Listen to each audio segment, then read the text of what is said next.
السلام عليكم ورحمة الله وبركاته، ورجعنا بفيديو جديد.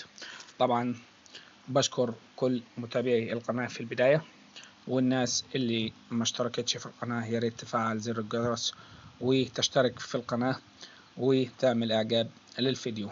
لو في اي استفسار او اي شيء اترك تعليق اسفل الفيديو. طبعا النهاردة هنتكلم في موضوع جديد خالص، هنتكلم في موضوع الاختراق بتاع الموبايل. هنتكلم النهاردة على 3 أقوى أكواد للهاكرز خاصين باختراق الموبايل.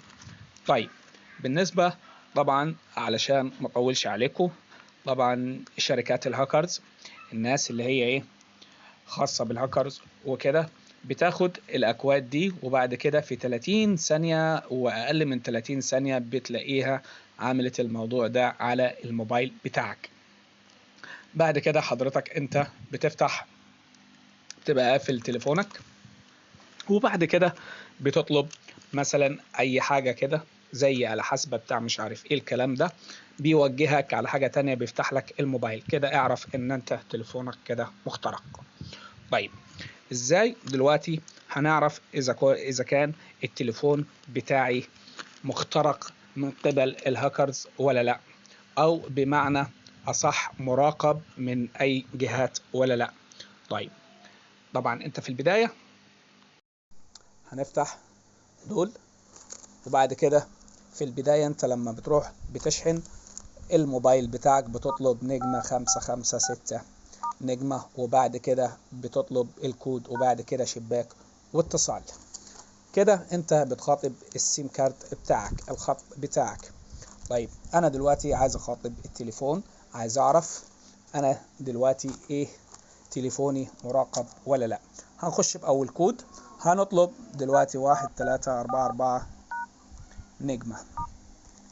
طبعا ده كده ده اول كود، انت كده بتخاطب التليفون بتاعك، عايز تتأكد وتعرف منه اذا كان تليفونك مراقب ولا لا. هتدوس اتصال، طبعا ما اشترطش اي خط من دول.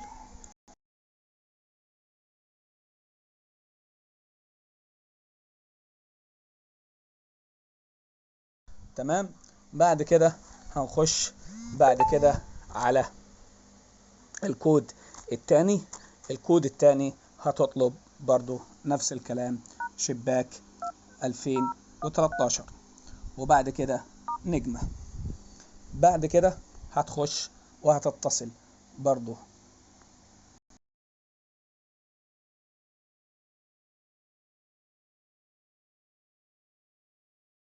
تليفونك تمام مفهوش اي شيء. انما لو دخلك على حاجة تاني اعرف ان كده تليفونك مراقب. هنخش على الكود الثالث والاخير، هتطلب شباك 9930 وهتتصل وهتشوف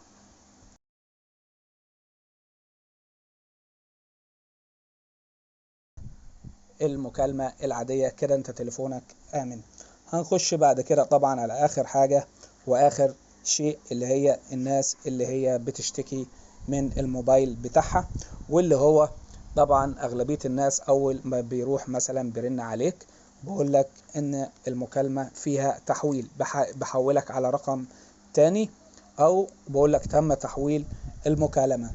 الناس اللي عندها المشكلة دي انا بقول لهم خدوا الكود ده واضربوه على تليفونكم،